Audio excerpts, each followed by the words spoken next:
नवनिर्माण कृषक संगठन जगतसिंहपुर जिला शाखा पक्षर जिलापाल कार्यालय सम्मुख में विक्षोभ प्रदर्शन करा सहित गणधारणा और प्रतिवाद सभा अनुष्ठित हो जाइछि।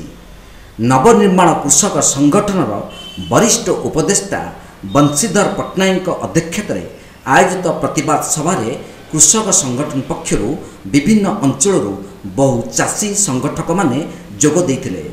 नवीन पट्टनायक बेरोजगारी पाप आशा करबा प्रायश्चित 15 मासरे हॉकी स्टेडियम कले 15 वर्ष रे काहे की पानी ठीक देई पला नै फिर को जब नवीन अत्याचार चलिथिला नवीन पट्टनायक चुप काहे की जवाब दियो। नवीन सरकार समय रे कुशासन दुर्नीति भ्रष्टाचार चाषी और बेकारी को उपेक्षा करने प्रतिवाद रे संगठन पक्षर प्रायश्चित सत्याग्रह करा जाइछि।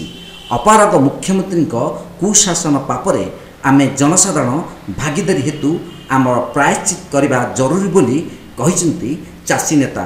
गणतंत्र एक पवित्र व्यवस्था एवं गणतंत्र पई अनेक महापुरुष निजर जीवन देइथिले, किंतु बड़ दुखर कथा ये गणतंत्र गारिमा को हत्या करछन्ती नवीन पट्टनायक।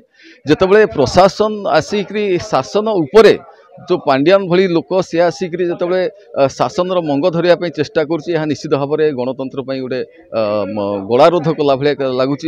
आरपटे आम देखुचे नवीन पट्टनायक संपूर्ण रूप से चाषी मान विरोधी बेकारी समस्या अति उत्कट भाव में वृद्धि पाँच एवं दादनर परिचय बहन कर कलंकित इतिहास सृष्टि कर तार मोटे माने टिके भी ओडिशा को केमती समृद्ध कर कौन पदक्षेप ना। ओडिशार प्राकृतिक संपद प्राकृतिक सौंदर्य भरपूर हो रही बेले ओडिशा कहीं गरीबीर कलंक टीका बही ये आमर चली प्रायश्चित सप्ताह अगस्ट 9 तारिख क्रांति दिवस ठार आरंभ होती शेष हम अगस्ट 15 तारिख सप्ताह पर्यंत। यथा ओडिशार वर्तमान मुख्यमंत्री नवीन पट्टनायक साधारण लोक भोट बेले जो प्रतिश्रुति देले ता प्रतारणा होती चाषी बेकारी विशेष भाव में उपेक्षित होती।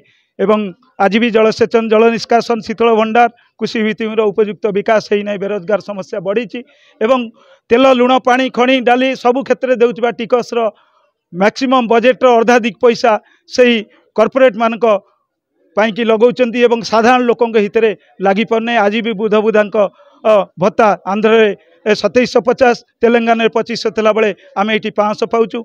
आज सत्याग्रह आम करूँ आम विभिन्न समय विभिन्न पर्याय जो मौलिक प्रसंग उठे गणतांत्रिक आंदोलन करूँ से गणतांत्रिक आंदोलन को नवीन सरकार असम्मान करिसेंती। राजधानी उपकंठर बार बार बाधा देइसेंती एवं से बाधा देइसेंती अर्थात प्रतिनिधि जे आम पाखे उत्तरदायी हवा परिवर्ते आमको अत्याचार करिसेंती जहाँपाई कि आम निज उपर दोष नौचु आम निजे पाप करूँ जार पापर प्रायश्चित स्वरूप आज ओडिशार जनगण को सहयोग करने निवेदन करुचु। समस्ते सहयोग हाथ बढ़ावा सहित नवनिर्माण स्वराज सरकार के प्रतिष्ठा तार उद्यम कर। जगतसिंहपुर रीता साहू रिपोर्ट तीर्थक्षेत्र लाइव।